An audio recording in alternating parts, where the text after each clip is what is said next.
अल्लाहु अकबर।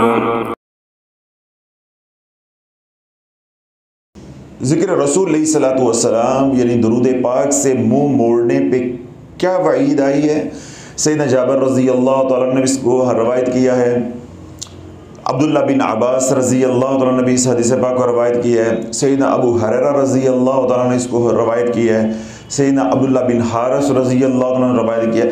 बहुत से सहाबा ने मुख्तलिफ थोड़े बहुत फ़र्क के साथ एक ही हदीस को मुख्तलिफ सहाबा ने रवायत किया है। इसी तरह मुहद्दिसीन ने मुख्तलिफ सहाबा से वो अहादीस जो है वो इकट्ठी की हैं, जो अल्लामा सखावी रहमतुल्लाह अलैह ने बाद में अपनी किताब के अंदर उनको जमा किया है। उन तमाम अहादीस मुबारक के मतन को अगर इकट्ठा किया जाए तो उसका जो लुबे लुबाब है वो क्या है कि हुज़ूर सल्लल्लाहु अलैहि वसल्लम मिंबर रसूल पे जब तशरीफ़ फरमा होने लगे तो आपने पहले सीढ़ी के ऊपर जब कदम रखा तो आपने फरमाया कि आमीन। जब दूसरी सीढ़ी पे कदम रखा तो आपने फरमाया आमीन। जब तीसरी सीढ़ी पे कदम रखा तो हुज़ूर सल्लल्लाहु अलैहि वसल्लम ने फरमाया आमीन। तो सहाबा ने हुज़ूर सल्लल्लाहु अलैहि वसल्लम का ये जो फ़ेल है, जो खिलाफ़े मामूल है, तो हुज़ूर सल्लल्लाहु अलैहि वसल्लम की बारगाह में अर्ज़ की, या रसूलल्लाह आज आपने खिलाफ़े मामूल जब मिंबर पे तशरीफ़ फरमा होने लगे तो आपने 3 बार आमीन आमीन आमीन कहा। तो अल्लाह के नबी सल्लल्लाहु अलैहि वसल्लम ने इरशाद फरमाया कि जब मैंने मिंबर पे पहला कदम रखा यानी पहली सीढ़ी पे जब कदम रखा तो जिब्रील मेरे पास आए और उन्होंने आकर कहा कि बर्बाद हो वो शख्स जिसको रमज़ानुल मुबारक का महीना मिला लेकिन वो अपनी मग़फ़िरत ना करवा सका। तो मैंने कहा आमीन। यानी जिब्रील अलैहिस्सलाम ने बद्दुआ की और अल्लाह के नबी अलैहिस्सलाम ने उस पर आमीन कहा। अल्लाह बोलो, क्या जिब्रील अमीन अलैहिस्सलाम की बद्दुआ क्या कम है? जिब्रील अमीन अलैहिस्सलाम की बद्दुआ क्या कम है? और उसके अंदर जो मज़ीद सख्ती पैदा हो गई वो अल्लाह के नबी अलैहिस्सलाम ने जब इसके ऊपर आमीन फरमा दी। बल्कि एक रवायत के अंदर वो भी अल्लामा सखावी रहमतुल्लाह ने नकल की है कि अल्लाह के नबी अलैहिस्सलाम ने इरशाद फरमाया कि मुझे जिब्रील ने कहा कि या रसूलल्लाह आप आमीन कहें, कि आप आमीन कहें। तो मुहद्दिसीन ने इसकी शरह में ये बात लिखी है कि यूँ कहना जिब्रील अमीन अलैहिस्सलाम का कि या रसूलल्लाह मैं बद्दुआ कर रहा हूँ, आप आमीन कहें ताकि जो ये अमल करे वो अल्लाह की रहमत को किसी भी तरह पा न सके, उसके ऊपर अल्लाह का ग़ज़ब हर सूरत में नाजिल हो के रहे।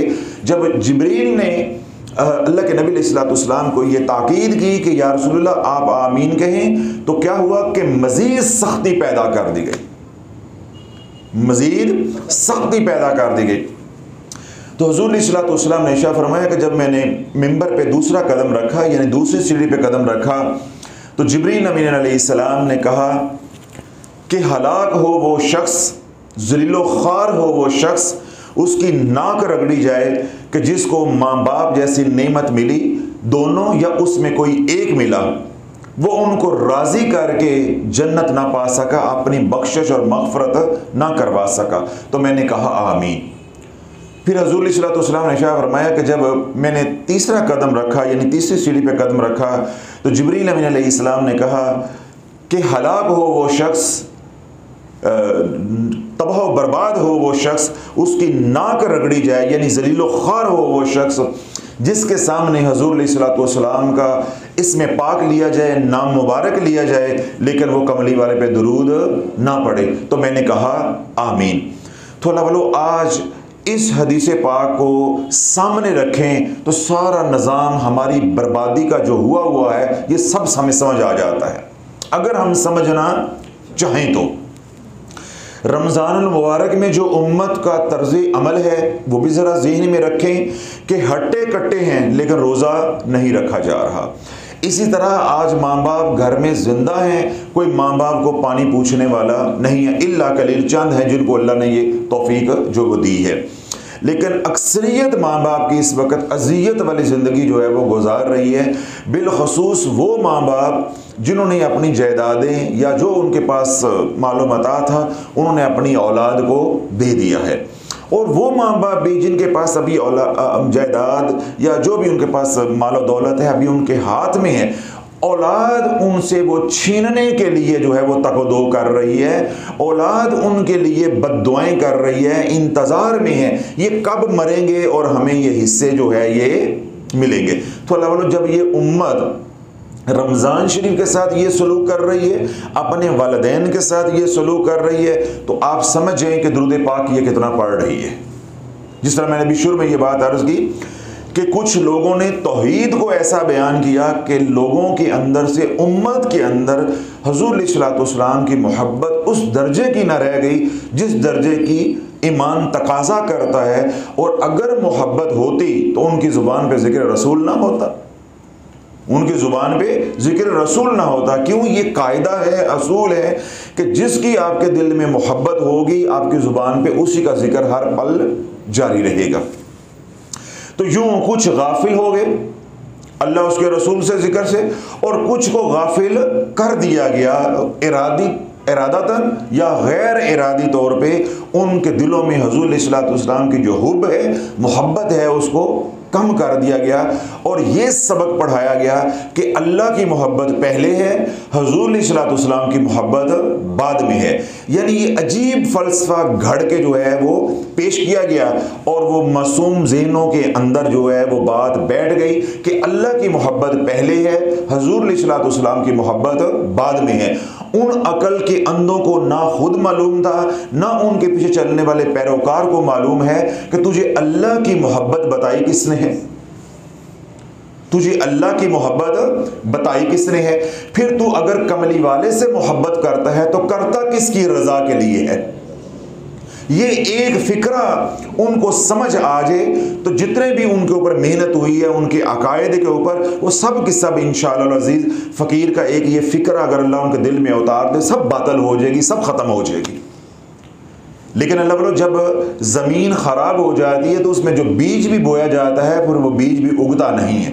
जब एक दफ़ा बातन जो है मस्ख हो जाए, तो जब उनके दिल में ये दर्जा बंदियाँ आ गई कि अल्लाह की मोहब्बत पहले है, हुज़ूर अलैहिस्सलाम की मोहब्बत बाद में है, हमने अल्लाह की बात पहले करनी है, हुज़ूर की बात बाद में करनी है। तो भाई जिस तरह मैंने सवाल किया है कि अल्लाह का बताया किसने है, और दूसरा सवाल मैंने क्या किया है कि अगर हम हुज़ूर अलैहिस्सलाम से मोहब्बत करते हैं या दुरूद व सलाम पढ़ते हैं, ये हुक्म किसने दिया है, ये हुक्म किसने दिया है। तो जब ये नुक्ता जो पेशवा थे उन्हें समझ ना आया तो अवाम के अंदर ये बात रसख हो गई कि नहीं भाई, तौहीद की बात होगी, अल्लाह की बात होगी, हुज़ूर की बात वो अहमियत माज़अल्लाह नहीं रखती जो अल्लाह की बात रखती है। तो अल्लाह का जिक्र हो या हुज़ूर अलैहिस्सलाम का जिक्र हो या औलिया अल्लाह का जिक्र हो, वो बिलवास्ता अल्लाह ही का जिक्र है, वो अल्लाह ही का जिक्र है। रब क्या कुरान उतार रहा है, या अय्युहल्लज़ीना आमनू सल्लु अलैहि व सल्लिमू तस्लीमा। हम अल्लाह के नबी अलैहिस्सलाम का जिक्र करते हैं, यानी दुरूद व सलाम पढ़ते हैं, तो अल्लाह ही का तो हुक्म है, अल्लाह ही का हुक्म है। तो अल्लाह का हुक्म भी है दुरूद व सलाम पढ़ना, और अल्लाह की सुन्नत भी है, यानी दुरूद व सलाम पढ़ना, दुरूद पढ़ना ये हुक्म इलाही भी है और सुन्नत इलाही भी है। तो आज उम्मत के नज़दीक ऐसा अमल जिसके अंदर हुक्म इलाही भी है और सुन्नत इलाही भी है, वो कमतर दर्जे का हो गया, रसाला आला दर्जे का हो गया, वज़ाइफ आला दर्जे के हो गए, पीर का बताया हुआ जंतर मंतर या कोई तावीज़ है वो आला दर्जे का हो गया। तो उसका नतीजा फिर क्या निकला है कि घर घर के अंदर रजत है, घर घर के अंदर रजत है, और डंडोरा क्या पीटा जा रहा है कि हमारे ऊपर जादू चल गया है, हमारे ऊपर जादू चल गया है। और जब से अल्हम्दुलिल्लाह हमने इस बात को खोला है, इस राज को फाश किया है, तो अब उम्मत को जिन खुश नसीबों के नसीबों में अल्लाह रब्बुल इज़्ज़त ने जो है वो खलासी लिखी हुई थी, यानी इस मुसीबत से अल्लाह ने निकालना था, अब उन्हें समझ आ रही है कि हमारे साथ हुआ क्या है। और उसकी दलील क्या है कि इसी जुमेरात को, यानी आज से एक दिन पहले, हमारे 40 टोकन होते हैं। तो इस जुमेरात को 40 टोकन के साथ अक्सर होता है 8-10 लोग वो भी होते हैं जिनके पास टोकन नहीं होता, दूसरे शहर से आए होते हैं, तो इंसानी हकूक़ का ख्याल करते हुए हम उनको भी आखिर में देख लेते हैं कि भाई आइंदा ख्याल करना, वक्त की पाबंदी करना। तो यूँ 50-55 तो हर जुमेरात हो जाते हैं। इस जुमेरात क्या थे कि 40 टोकन हैं, 20-25 टोकन के बगैर दूर दराज इलाकों से आए हुए हैं, और फिर बाज़ों के साथ 2-2 फैमिलीज़ हैं। तो यूँ 90 से ज़्यादा मरीज़ मैंने देखे। कितने मरीज़? 90 से ज़्यादा मरीज़। इन साथियों बेचारों ने सारी रात काम किया, इन्होंने मरीज़ जो है वो दिखाए। अल्लाह की इज़्ज़त की कसम खा के कह रहा हूँ कि 90 में से 99 मरीज़ रज्जत के, सिर्फ एक मरीज़ जो यहाँ नीचे लेटा हुआ था जिसके लिए मैं ऊपर से आया था, वो वाहिद मरीज़ था जो इटली से आए हुए थे, वो जादू का मरीज़ था। 90 में से 99 मरीज़, यानी लाखों रुपया किराया लोग लगा के आए। कितनी फैमिली थी जो आउट ऑफ कंट्री थी, बाहर से आई हुई थी, ओवरसीज पाकिस्तानी थे। कितनी फैमिली थी जो कराची से थी, सियालकोट से थी, पिंडी से थी। हज़ारों रुपये किराया लगाया, 3-3, 4-4 लोग आए हुए हैं। 50,000 रुपया तो अल्लाह वालों यूँ खुल जाता है। तो इतना तकलीफ सफ़र किया, सिर्फ क्या है कि अब उन्होंने शाफी के बयानात सुने, उन्हें रास्ता मिला कि भाई हमारे पे जादू नहीं है, हम तो खुद ही जादूगर बने हुए हैं, हम तो खुद ही अपने दुश्मन जो है वो बने हुए हैं। तो 90 मरीज़ देखे, एक मरीज़ जादू का सिर्फ आया है। एक मरीज़ भी कोई बदनी बीमारी का या कोई और तकलीफ होती है, कोई मसला किसी ने पूछना होता है, कोई बात पूछनी होती है, कोई मशवरा लेना होता है, नहीं, एक मरीज़ जादू के मुलाकातियों के अंदर। और 89 पेशेंट्स जो हैं वो कौन से हैं? रज्जत के। गलत वज़ाइफ पढ़ पढ़ के अपने आप को बर्बाद कर लिया, और उनके पेशवाओं ने उनको बर्बाद कर दिया, उस रास्ते पे जो है वो चला दिया। तो लवलो आप से अर्ज़ करने का मकसूद ये है कि उन आमाल की तरफ खुद भी आओ, अपने घर वालों को भी लेकर आओ, माशरे को, उम्मत को भी लेकर आओ। जो आमाल अल्लाह के नबी अलैहिस्सलातु वस्सलाम ने बतलाए हैं, या जो आमाल अल्लाह ने करने का हुक्म दिया है, या वो आमाल जिनसे रजत नहीं होती, जो महफूज आमाल हैं, जो क्या हैं? महफूज आमाल हैं। आप इसमें ज़ात अल्लाह अल्लाह अल्लाह सारी ज़िंदगी करते रहें, या अल्लाहू अल्लाहू या हू अल्लाहू अल्लाह सारी ज़िंदगी करते रहें, बिन मुर्शद के भी करते रहें, रजत नहीं होगी, बल्कि नफ़ा ही नफ़ा, नफ़ा ही नफ़ा होता जाएगा। इस तरह दुरूद इब्राहीम है, या वो दुरूद जो अहादीस मुबारक में वारद हुए हैं, उनमें से कोई भी दुरूद आप पढ़ते हैं बिन मुर्शद के, किसी की इजाज़त दुआ के बगैर पढ़ते हैं, कोई मसला ही नहीं है। नफ़ा ही नफ़ा, नफ़ा ही नफ़ा होगा। आप 100 पढ़ते हैं, आप 200 बार रोज़ाना पढ़ें, 200 बार पढ़ते हैं, 1000 बार रोज़ाना पढ़ें। अल्लाह ने हिम्मत और तौफीक दी हुई है, आसानी आपके लिए, 50,000 रोज़ाना पढ़ें, कोई रजत नहीं है, कोई डर नहीं। और तीसरा अमल क्या है? इस्तग़फ़ार का है। आप एक मरतबा दिन में इस्तग़फ़ार करें, या लाख मरतबा कहें अस्तग़फ़िरुल्लाह अस्तग़फ़िरुल्लाह अस्तग़फ़िरुल्लाह, कोई रजत नहीं है, बल्कि अल्लाह बंद रस्तों को खोलता जाएगा। रहमत के वो दरवाजे खुलेंगे जो पीर के वजीफ़ों से क़यामत तक भी नहीं खुल सकते। तो अल्लाह वालों, हमने इन तीनों आमाल को छोड़ दिया और पता नहीं क्या क्या हमने पकड़ लिया। उसका नतीजा फिर मैंने अभी हवाला दिया।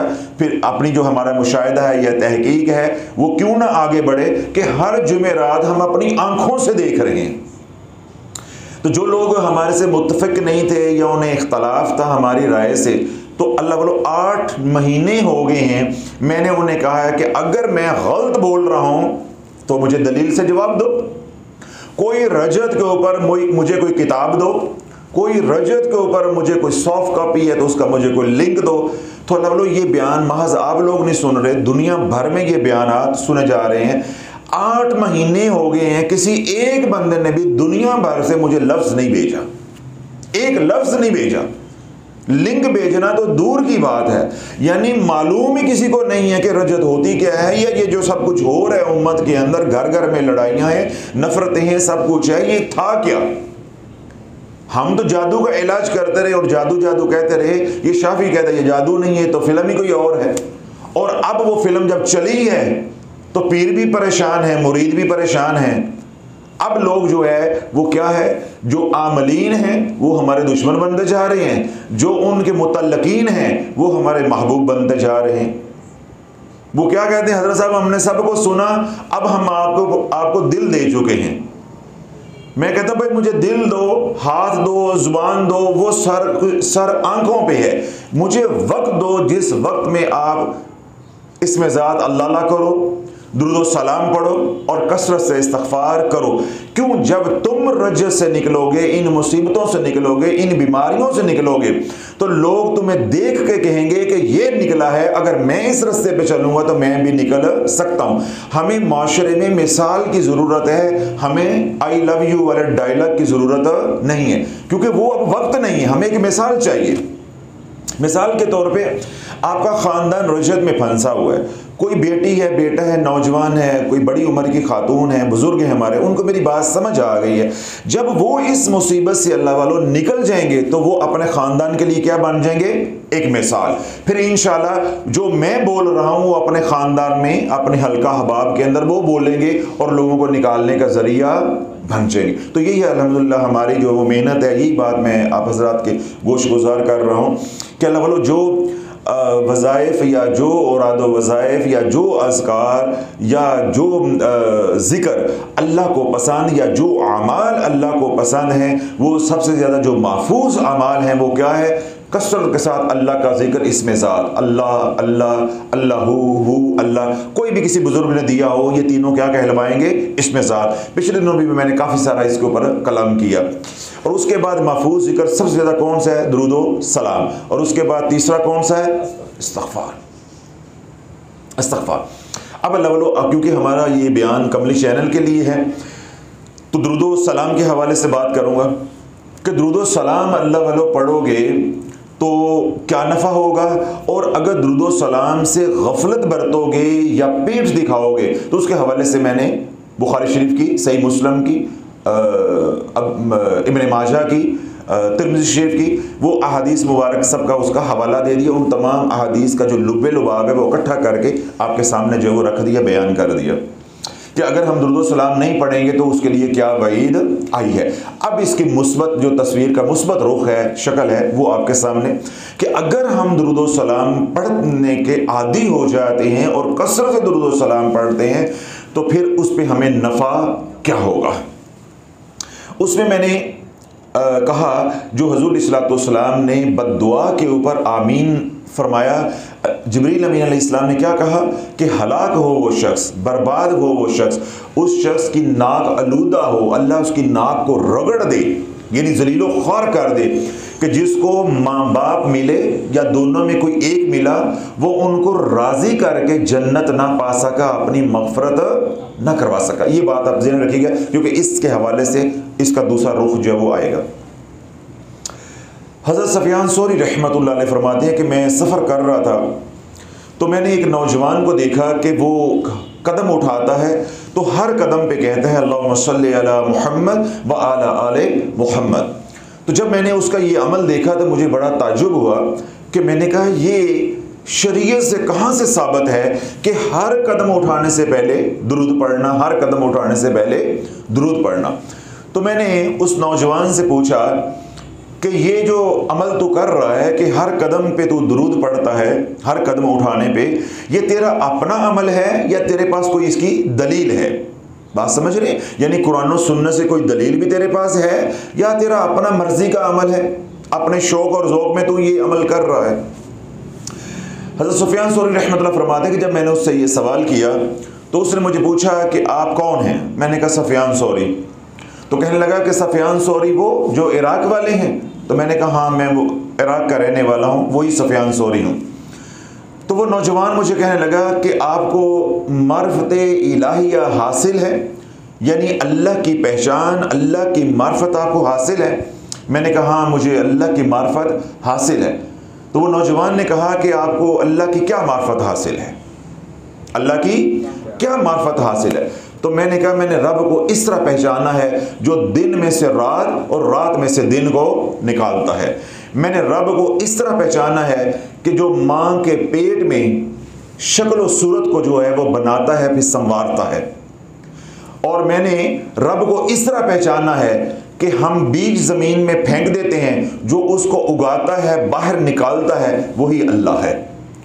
तो हज़रत सफ़ियान सौरी रहमतुल्लाह फरमाते हैं कि जिस तरह मैंने अपने रब को पहचाना, रब पे ईमान और यकीन बनाया, तो मैंने वो बातें उसको बता दी।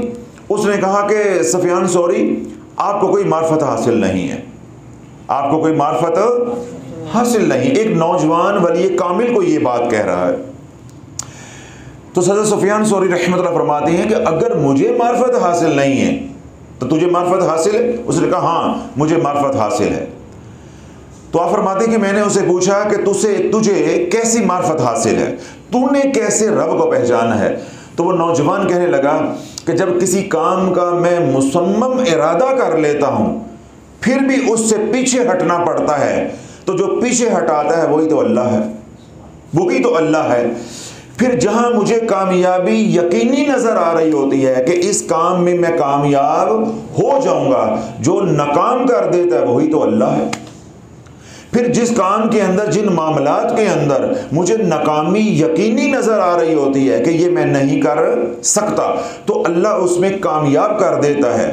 जो हस्ती उसमें कामयाब कर देती है तो वही तो उसकी मार्फत है, वही तो अल्लाह है। मैंने रब को यूं पहचाना है। तो हज़रत सफियान सौरी रहमतुल्लाह फरमाते हैं कि जब हमारी उससे ये गुफ्तगू हो गई, कलाम हो गया मार्फत के हवाले से, तो मेरे जहन में वही सवाल अटका हुआ था कि तू हर कदम पे जो दुरूद पढ़ता है, बस ये बता कि ये शरीयत से कोई इसकी दलील तेरे पास है या तेरा अपना अमल है, या तू यूं क्यों पढ़ रहा है? एक तज्जुब है, तू क्यों पढ़ रहा है हर कदम के ऊपर दुरूद? तो फिर वो नौजवान जो है वो बोला कि शेख बात ये है कि मैं हज पे गया अपनी माँ के साथ, तो मेरी माँ वहीं रह गई, यानी मेरी माँ का इंतकाल हो गया, मेरी माँ फोत हो गई। तो वो नौजवान हज़रत सुफियान सौरी रहमतुल्लाह अलैह को कहने लगा कि जब मेरी माँ का इंतकाल हो गया, यानी मेरी माँ फोत हो गई, तो मेरी माँ का चेहरा जो है वो स्याह हो गया और उसका पेट फूल गया। तो जब मैंने माँ की ये खौफनाक, हैबतनाक शक्ल देखी, सूरत हाल देखी, तो मैं ज़ारो कतार रोने लगा कि मेरी माँ से लगता है कि कोई ऐसा गुनाह हुआ है कि जिस गुनाह को अल्लाह ने आज अयां कर दिया है। और अगर इस हालत को, यानी मेरी माँ की इस शक्ल सूरत को, इस हाल को लोगों ने देख लिया तो लोग क्या क्या बातें मेरी माँ के बारे में करेंगे। तो मैं ज़ारो कतार रोने लगा और मैंने हाथ उठाए दुआ के लिए। तो जो ही मैं दुआ करने लगा, यानी मैं दुआ कर रहा था, तो एक बादल जो है वो नमोदार हुआ। उस बादल में एक हस्ती जो है वो जाहिर हुई और उस हस्ती ने आके मेरी माँ के चेहरे के ऊपर यूं हाथ फेरा। तो मेरी माँ का चेहरा बिल्कुल जो है वो रोशन हो गया, यानी पहले से भी ज़्यादा जो है वो वाज़े हो गया, मुनव्वर हो गया। फिर उसी हस्ती ने अपना हाथ जो है वो मेरी माँ के पेट के ऊपर यूं फेरा, तो मेरी माँ का पेट अपनी जगह पे आ गया। जब वो हस्ती वापस लौटने लगी तो मैं हाथ बांध के खड़ा हो गया। तो मैंने अर्ज़ की कि आप कौन हैं जिसने इस मुसीबत की घड़ी में मेरी लाज रखी है, मेरी मदद की है, वगरना माशरा ज़माना मेरी माँ का ये हाल देख लेता तो माँ तो मर गई थी, मैं ज़िंदा ही मर जाता। माँ की ये शक्ल या ये हाल कोई देख लेता तो माँ तो मरी ही मरी थी और मैं ज़िंदा ही दरगो हो जाता, किसी को मुँह दिखाने के काबिल ना रहता। तो जब मैंने ये अर्ज़ की उस हस्ती की बारगाह में, तो उसने क्या कहा, आना मुहम्मदुर रसूलुल्लाह, मैं मोहम्मद अल्लाह का रसूल हूँ अलैहिस्सलातु वस्सलाम। तो मैंने, वो नौजवान कहने लगा हज़रत सफियान सौरी रहमतुल्लाह अलैह को कि मैंने हुज़ूर अलैहिस्सलातु वस्सलाम की बारगाह में अर्ज़ की कि या रसूलल्लाह मुझे कोई नसीहत फरमाएं। जब आपने मेरी माँ के ऊपर इतना करम किया है तो मेरे ऊपर भी आए हैं तो करम फरमाते जाएं। तो हुज़ूर अलैहिस्सलातु वस्सलाम ने इरशाद फरमाया कि आज के बाद तूने मेरी नसीहत को याद रखना है कि कोई कदम भी अपना दुरूद सलाम पढ़े बगैर उठाना नहीं है। तू पहले पढ़ेगा अल्लाहुम्मा सल्ली अला सय्यिदना मुहम्मद व अला आले सय्यिदना मुहम्मद, फिर कदम उठाएगा। तो वो नौजवान कहने लगा कि जिस दिन की अल्लाह के नबी अलैहिस्सलातु वस्सलाम ने मुझे ये तलकीन फरमाई है, उस दिन से मैं कदम बाद में उठाता हूँ, पहले कमली वाले पे दुरूद पढ़ता हूँ। तो अल्लाह सारी बात का जो लुब्बे लुबाब है, जो इसके अंदर पैगाम है जो आपको देना चाह रहा हूँ, वो ये कि जो उस नौजवान की वालदा के साथ हुआ, कोई गुनाह किया था या नहीं किया था, या अल्लाह रब्बुल इज़्ज़त जो है वो दुरूद सलाम की फजीलत को खोलना चाहता था, ये तो अल्लाह ही जानता है और उसका रसूल जानता है।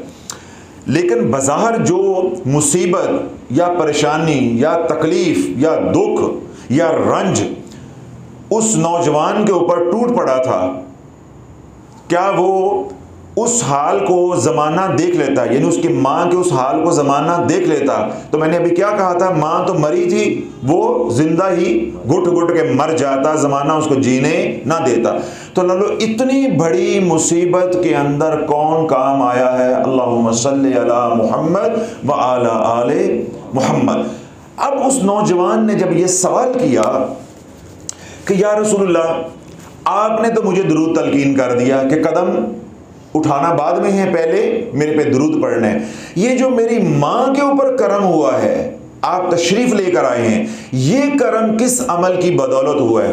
तो हुजूर अलैहिस्सलाम ने इरशाद फरमाया कि तेरी माँ मेरे पे कसरत से दुरूद व सलाम पढ़ती थी, मेरे पे कसरत से दुरूद व सलाम पढ़ती थी, मेरी बारगाह में दुरूद व सलाम का कसरत से हदिया पेश करती थी, बेचती थी। तो लवलो जब हम हुजूर अलैहिस्सलाम की बारगाह में कसरत से दुरूद व सलाम पढ़ने वाले बन जाएंगे, तकदीर की लिखी हुई की मुश्किल घड़ी आ भी जाएगी तो अल्लाह यूं निकालेगा जैसे नौजवान को निकाला है या नौजवान की माँ को निकाला है। तो अब दुरूद व सलाम के साथ तो ये ज़मानतें हैं, ये गारंटियाँ हैं, तो पीर के वज़ाइफ के साथ क्या है या मेरे वज़ाइफ के साथ क्या है? मैं किसी की बात नहीं कर रहा, मैं अपनी बात कर रहा हूँ। मैं कुरान से भी वजीफ़ा बताऊँ, कोई अल्लाह के नबी की दुआ भी बताऊँ, कोई अस्माउल नबी से बताऊँ, कोई अस्माउल हुस्ना से भी बताऊँ, कहने को क्या है, वो अल्लाह रसूल ही की बात है। लोग मोटी बात करके क्या करते हैं, बात को समझते नहीं, बात को ख़त्म कर देते हैं, बात की अफादियत को ख़त्म कर देते हैं। लो जी पीर ने दसिया या फलां ने दसिया, रसाले च आया है तो अल्लाह रसूल का ही नाम है ना, है किसका है? अल्लाह रसूल ही का नाम है। अल्लाह वालों, इसके अंदर इतना बड़ा राज है कि अल्लाह रसूल का नाम बेशक है, जब उसकी निस्बत हुजूर अलैहिस्सलाम यानी इजाज़त जो है वो हुजूर अलैहिस्सलाम की तरफ से होगी तो उसकी शान कोई और है।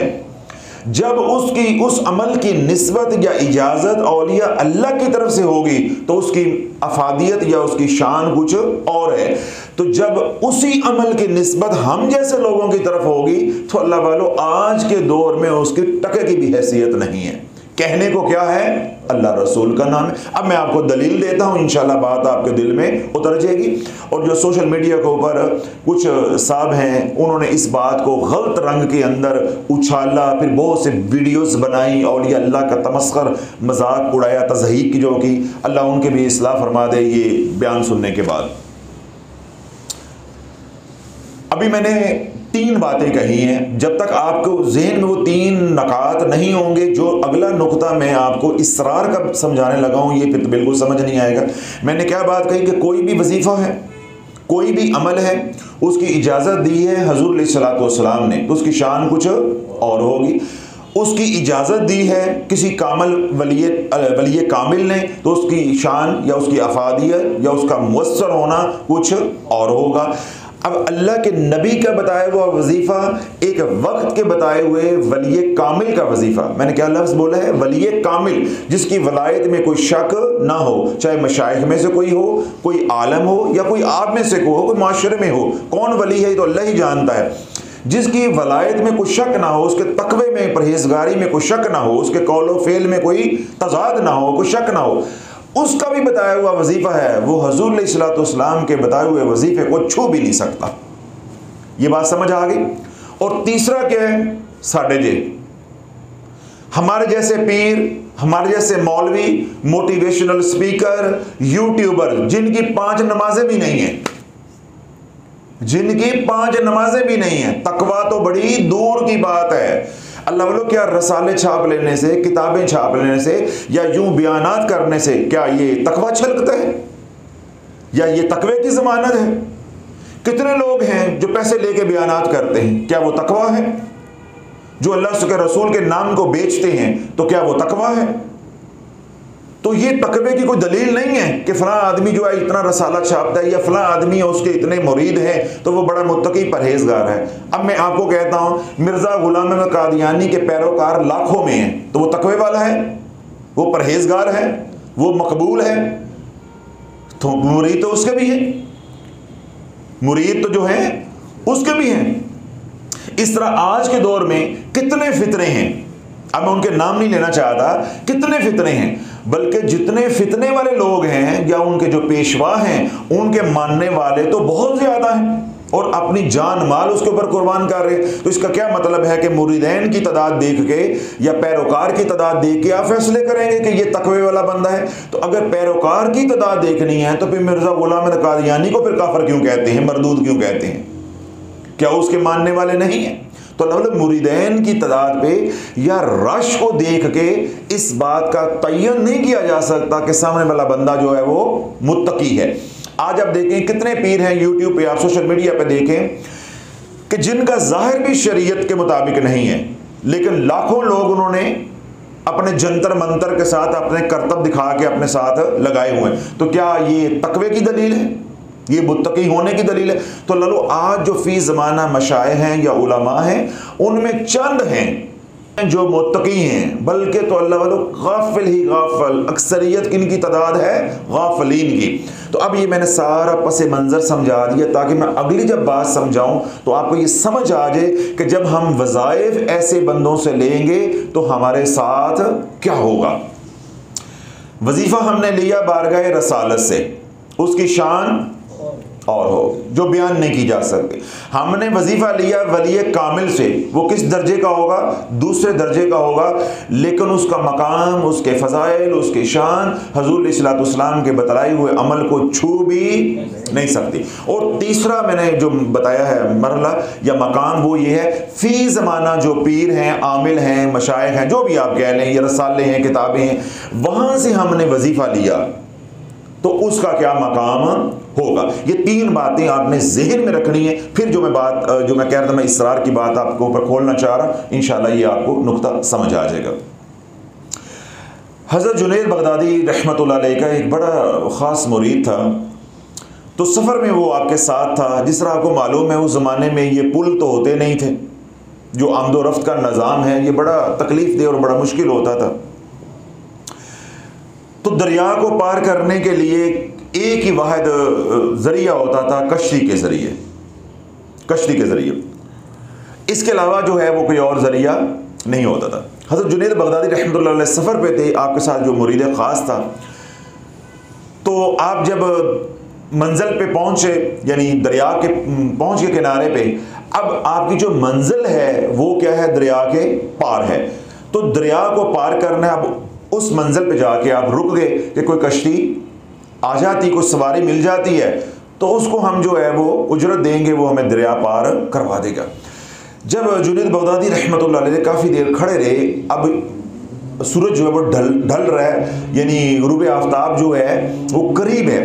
तो हज़रत जुनैद बगदादी रहमतुल्लाह अलैह ने अपने मुरीद को कहा कि कोई कश्ती, कोई सवारी, कोई सबब जो है वो दस्तयाब नहीं है, बस अल्लाह का नाम लो, दरिया पे पाँव रख दो, अल्लाह पार लगा देगा, अल्लाह पार लगा देगा। हज़रत जुनैद बगदादी रहमतुल्लाह अलैह ने अपने मुरीद को कहा कि तूने जुनैद जुनैद कहते रहना है, जरा जागते रहिएगा। बड़ी अहम बात है। जिस तरह सोशल मीडिया पे एक बंदे ने लाखों लोगों को गुमराह किया है, तो मेरी ख्वाहिश है कि अल्लाह पाक आज के इस बयान से लाखों लोगों को उस गुमराही से निकालने का जरिया बना दे।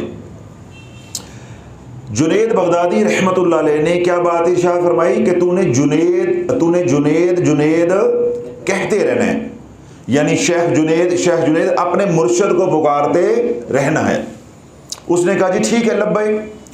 अब उसके ज़हन में यही ख्याल था या उस वक़्त तक उसका यही यकीन था कि मेरा मुर्शद कामिल है, मेरे मुर्शद के नाम से मेरी बिगड़ी बन जाएगी। हज़रत जुनैद बगदादी रहमतुल्लाह अलैह ने दरिया में पाँव रखा और आपने कहा अल्लाह अल्लाह अल्लाह हस्बी अल्लाह हस्बी अल्लाह हस्बी अल्लाह, अल्लाह का नाम लेके बिस्मिल्लाह पढ़ के पानी पे नाम रख दिया। अब आप जुनैद बगदादी क्या बोल रहे हैं? अल्लाह अल्लाह। किसका जिक्र कर रहे हैं? अल्लाह। मुरीद किसका जिक्र कर रहा है? या जुनैद या जुनैद या जुनैद। अल्लाह वालों, मैं यही तो रो रहा हूँ। अगर रूहानियत और तरीक़त हर बंदे को समझ आ जाती तो हर घर घर में अल्लाह का वली पैदा होता, घर घर में वली पैदा होता। तो उस बदबख्त शख्स ने उसने आलिम उलमा ने जो ये इस वाक़े को बयान किया, इस हक़ायत को बयान किया, उसको समझ है नहीं। जो अकीदा ये रखेगा कि बाबे तो कई शय ही नहीं है, उस बदबख्त को क्या समझ आएगी कि इसके अंदर क्या हिकमत है, इससे अंदर क्या हिकमत है। ये जो करामत है या ये जो हकायत है या ये जो वाक़या है, मैं क्या कह रहा हूँ, 100% झूठा है। क्या कह रहा हूँ, 100% झूठा है। उनको तो शक है ना कि ये झूठा है या सच्चा है। मैं ये कहता हूं ये 100% झूठा है। मैं तुम्हें झूठ के अंदर से खैर निकाल के दिखाता हूं। खैर के अंदर से खैर निकालना अल्लाह वालों कमाल नहीं है, शर के अंदर से खैर निकालना कमाल है। तो उसने तो खैर के अंदर से भी शर निकाल दी है। मैंने आपका ज़हन बिल्कुल वाज़े कर दिया कि आप ये सोचें ही ना कि ये करामत सच्ची है या झूठी है। आप ये सोचें जो मैं उसके अंदर से नतीजा निकाल के आपको दूंगा कि वो ठीक है या नहीं है। तो अल्लाह हकायत का मतलब ही ये होता है कि हमने हकायत को परखना नहीं है ये सच्ची है ये झूठी है, हमने ये देखना है इससे समझाया क्या जा रहा है। ये है असल रूहानियत, असल इसरार ये है।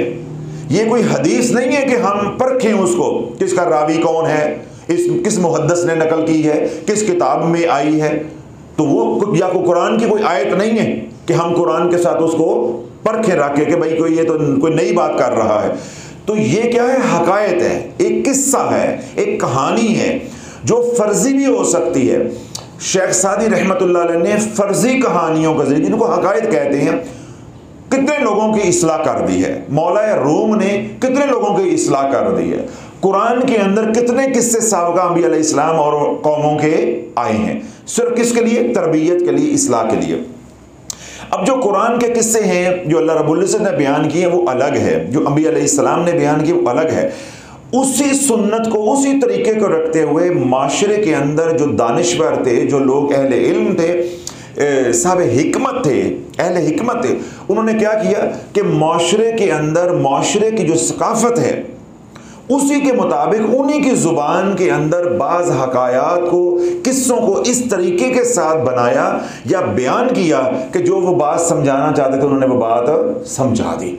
तो अब हमने इस बात में नहीं उलझना कि ये करामत सच्ची है या करामत झूठी है, ये वाक़या सच्चा है या झूठा है, ये किस्सा कहानी सच्चा है या झूठा है। बल्कि मैंने क्या कहा है कि आप अपने ज़हन में उतार लें कि ये झूठा है, ये है झूठा।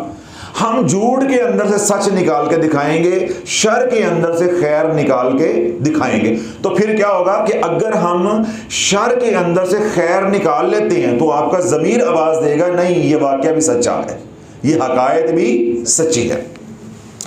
अब अल्लाह जो ज़ाहरियत के लोग हैं, जिनका रूहानियत के साथ, तसव्वुफ़ के साथ, औलिया अल्लाह के साथ कोई कल्बी ताल्लुक़ जो वो नहीं होता, अब मुर्शिद क्या कर रहा है, हस्बी अल्लाह, अल्लाह अल्लाह, बिस्मिल्लाह, अल्लाह अल्लाह कर रहा है। मुरीद क्या कर रहा है, या जुनेद या जुनेद या जुनेद, या शेख या शेख या शेख। अब ये बात कोई भी शरीयत का बंदा हो, ज़ाहरियत का बंदा हो, जिस तरह आप लोग भी मुझे सुन रहे हैं या सोशल मीडिया पे अभी मेरी पूरी बात नहीं सुनी, अभी सुन रहे हैं, आगे मैं क्या बोलने वाला किसी को ये तो मालूम नहीं है। तो ये बात अकल को लगती है कि मुर्शिद अल्लाह को पुकारे और मुरीद किसको पुकार रहा है, अपने शेख को, यानी मखलूक को। तो सवाल ये जहन में आपके भी आना चाहिए, और जिन अकल के अंधों ने इस बात को समझा नहीं है उनके जहन में भी आया था कि जो रब तेरे पीर को अल्लाह अल्लाह करने पे पार लगा रहा है, अगर तू अल्लाह अल्लाह करेगा तो तुझे पार नहीं लगा सकता।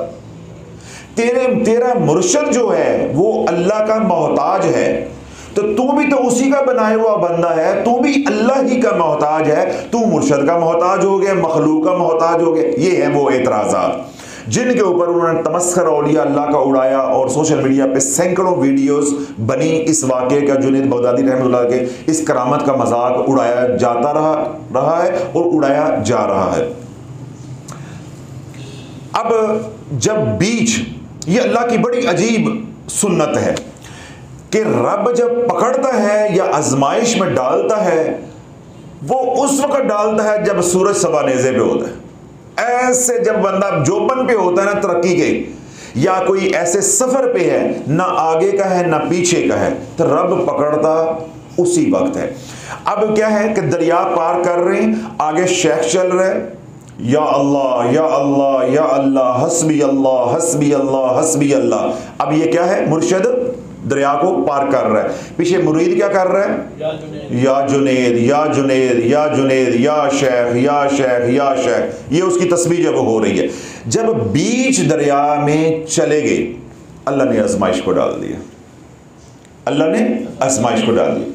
इबलीस आया मुरीद के पास कि जो रब तेरे मुर्शद को अल्लाह अल्लाह करने पे पार लगा रहा है, तुझे क्यों नहीं लगा सकता?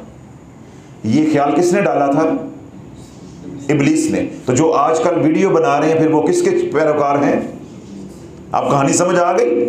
ये ख्याल उस मुरीद के दिल में वसवसा किसने डाला था? पहले सफर हो रहा था, पहले सफर हो रहा है, उसके ज़हन में कोई वसवसा नहीं आया। मुर्शिद के ऊपर तकवा है, मुर्शिद के ऊपर जो है वो भरोसा है, और वो पूरे यकीन कामिल के साथ क्या कर रहा है, सफ़र कर रहा है, दरिया पार हो रहा है। जब बीच दरिया में पहुंच गए तो शैतान ने आके ख्याल डाला, वसवसा डाला कि जो रब तेरे मुर्शिद को बनाने वाला है वो ही तुझे बनाने वाला है। तो जब वो रब तेरे मुर्शिद को दरिया पार अपने नाम की बरकत से लगा रहा है, तो तू अपने मुर्शिद को मखलूक को बुलाए जा रहा है। क्या ये शिरक नहीं है? क्या ये शिरक नहीं है कि तू रब को पुकारने की बजाय तू अहले ईमान है, तू मुर्शिद को पुकारे जा रहा है? बस ये बात कहनी थी तो उसने कहा या अल्लाह या अल्लाह या अल्लाह या अल्लाह हस्बी अल्लाह हस्बी अल्लाह। अब आगे मुर्शिद कर रहा है या अल्लाह हस्बी अल्लाह, पीछे मुरीद भी वही बोल रहा है जो मुर्शिद बोल रहे हैं। पहले वो दरिया पार कर रहा था तो पूरे यकीन के साथ और मुस्तहकम तरीके के साथ, कोई डावाडोल नहीं था। अब वो कहता है अल्लाह अल्लाह, तो वो डगमगाने लगा। तो जब डगमगाता हुआ जब डूबने लगा, अब पानी में जब उतरने लगा, होते आने लगे, तो फिर उसने आवाज दी या जुनेद या शेख या जुनेद, मरेना मां मरेना, यानी अब मैं मरता हूं, मुझे बता। तो जब शेख जुनेद बगदादी रहमतुल्लाह अलैह को जब उसने या जुनेद या शेख कह के आवाज दी, तो आपने फरमाया कि जब हम दरिया में उतरे थे तो क्या ये मैंने तुझे कहा नहीं था कि मैं अल्लाह करता जाऊंगा, तूने या जुनेद करते जाना है, अल्लाह दरिया पार लगा देगा। तो तूने दरमियान में आके जो है, जब तक तू या जुनेद करता रहा तो काम बनता गया, हम मंजिल के करीब से करीब होते गए। फिर तूने दरमियान में आके वो जिक्र जो मैंने दिया था वो छोड़ के तो तूने ये जिक्र जो है या अल्लाह तूने करना क्यों शुरू कर दी? अल्लाह बोलो, ये वो नुक्ता है जो हजारों नहीं, लाखों नहीं, करोड़ों मुसलमानों को समझ नहीं आया और क़यामत तक आना भी नहीं है। लोग इस करामत को, इस वाक़े को तसव्वुफ की किताबों में पढ़ पढ़ के गुमराह होते रहेंगे। दरिया के बीच में आया कौन था जिक्र देने के लिए? नहीं, ऐसे नहीं, इब्लीस। दरिया के बीच में अल्लाह का जिक्र देने के लिए कौन आया था? इब्लीस। वो मकबूल है? वो मरदूद है। अल्लाह वालों, इसके अंदर जो राज है, इसरार है, अल्लाह का जिक्र, अल्लाह उसके रसूल का जिक्र, कुरान की कोई आयत, कुरान की कोई तालीम, कोई वजीफा, उससे लोग जो गाफिल है, जो रब की बारगाह में मरदूद है, अल्लाह उसका दिया हुआ भी कबूल नहीं करेगा। पहले जो जिक्र था वो क्या था? वलिये कामिल ने दिया था, वलिये कामिल ने दिया था। तो वलिये कामिल का हर फेल जब वो मुझे मकबूल है, उसका बताया हुआ हर अमल भी मुझे कबूल है। तो जो मरदूद है उसका हर अमल बताया हुआ भी मरदूद है। तो अल्लाह बोलो, जब गाफलीन से वज़ाइफ लोगे वो तुम्हें इसी तरह इस रास्ते पे चलाएंगे, ऐसे भंवर में तुम्हें फंसा देंगे कि ना तुम आगे के रह जाओगे ना तुम पीछे के रह जाओगे। तो वो वज़ाइफ या वो अमाल जो अल्लाह के नबी अलैहिस्सलातु वस्सलाम ने उम्मत को तलकीन फरमाए हैं या अनायत फरमाए हैं, जब वो अमाल हम करेंगे तो इंशाअल्लाह अज़ीज़ इस दुनिया में भी कामयाब हैं और आखिरत में भी कामयाब है। फिर उसके बाद दूसरा दर्जा क्या है कि वो अमाल जो कामिल औलिया अल्लाह ने उम्मत को जो है वो वज़ा करके बताए या समझाए हैं, फिर उन अमाल की अफादियत है। और फी ज़माना मैंने क्या कहा, किताबों से पढ़ोगे, रसालों से पढ़ोगे, मलंगों के पास जाओगे, रेडी वाला भी वजीफे बता रहा है, मोटिवेशनल स्पीकर भी वजीफे बता रहा है, लौंडे लपाड़े यूट्यूब पे वजीफे बता रहे हैं। जब अल्लाह बोलो इनसे वज़ाइफ लेके करोगे, जब वो खुद बाअमल नहीं है, उनकी तवज्जो तुम्हारे शामिल हाल नहीं होगी, वो खुद तो उनका बेड़ा गर्क हुआ है, तुम पढ़ोगे तुम्हारा भी बेड़ा गर्क हो जाएगा। जैसे इब्लीस ने वजीफा दिया, उसका अपना तो बेड़ा गर्क हुआ था, उसने जुनैद बगदादी के मुरीद का बेड़ा गर्क भी कर दिया, जो कि मंजिल की तरफ बढ़ रहा था, तो अल्लाह ने उसका बताना कबूल नहीं किया। अल्लाह क्या फरमाता है, इन्नहु लकुम अदुव्वुम मुबीन, ये तुम्हारा बेशक शैतान क्या है, खुला दुश्मन है, ये दुश्मन है। तो दुश्मन जो है बीच दरिया में मदद करने के लिए आया था, दरिया को पार लगाने के लिए आया था। वो जो शेख और मुरीद का रब था, आपस में एक यकीन था, एक मुआहिदा था, एक आहद था, एक मोहब्बत थी, उस मोहब्बत को वो तोड़ने के लिए आया था, उस यकीन को वो तोड़ने के लिए आया था। तो अल्लाह बोला जब शेख के ऊपर यकीन नहीं बना, अल्लाह उसके रसूल पे क्या यकीन बन जाएगा। जब शेख की बात पे यकीन नहीं बना, अल्लाह उसके रसूल की बात पे क्या यकीन बन जाएगा। तो अर्ज़ करने का अल्लाह वाला मकसूद ये है, उन तमाम वज़ाइफ से अपनी जान अपनी ज़िंदगी में छुड़ा लो। अगर ये चाहते हो कि कब्र भी आसान हो और हशर में नशर ना हो और ना इस दुनिया में मज़ीद ज़लील व ख़ार हो, ना मैदान माशर में कोई औलाद हमारी या हमारे अज़ीज़ व अक़ारिब सवाल करें, तो फिर क्या है कि मरने से पहले तौबा कर लो।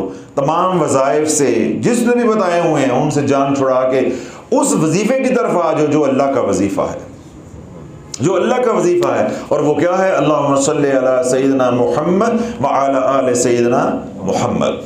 तो अल्लाह बोलो ये अल्लाह का हुक्म भी है और अल्लाह का वजीफ़ा भी है, यानी अल्लाह का ये फ़ेल भी है, अमल भी है, ये हुक्म इलाही भी है और सुन्नत इलाही भी है। तो जब इस अमल की तरफ आ जाओगे, दिन रात कमली वाले पे दरूद पढ़ोगे, अपनी तमाम परेशानियों को, मुसीबतों को, तकलीफ़ों को जहन में रखते हुए, तो अल्लाह बोलो दरूद पढ़ने वाले की कोई परेशानी ना दुनिया में है, ना कब्र में, ना हशर में रहेगी। तो उसका हवाले से मैंने एक दो बातें भी आप हजरात के सामने रखी हैं। इसलिए वो तमाम हजरात जो अपने दुनियावी मामलात की वजह से परेशान हैं, औलाद की वजह से परेशान है, जादू टूने की वजह से परेशान है, या घर में बीमारियां हैं उनकी वजह से परेशान है, या बिलखुसूस आज के दौर में माली तंगदस्ती की वजह से परेशान है, अल्लाह वालों कमली वाले पे कसरत के साथ दुरूद व सलाम पढ़ो। जब रहमत छम छम बरसेगी, 4 छींटें तेरी झोली में भी पड़ जाएंगी, वो 4 छींटें तेरी नस्लों को संवार देंगी, सिर्फ तुझे नहीं तेरी नस्लों को संवार देंगी। दुरूद पाक ऐसी नेमत है। लेकिन पीरों के बताए हुए वज़ाइफ, किताबों, रसालों, यूट्यूब, सोशल मीडिया से लेके वज़ाइफ करोगे तो अल्लाह बोलो कभी तो तुक्का लग जाएगा, कभी फिर वही तुक्का अटक गया तो 8-10 नस्लें फिर तेरी बर्बाद हैं, ना तो दुनिया का रह जाएगा ना तो दीन का रह जाएगा। अल्लाह रब्बुल इज़्ज़त ये नुक्ता जो है सुनने वालों को दिल में उतार दे और समझ अता फरमाए, ताकि मज़ीद हम बर्बादी से बच जाएँ। सुबहान रब्बिका रब्बिल इज़्ज़ति अम्मा यसिफून व सलामुन अलल मुरसलीन वल्हम्दुलिल्लाहि रब्बिल आलमीन।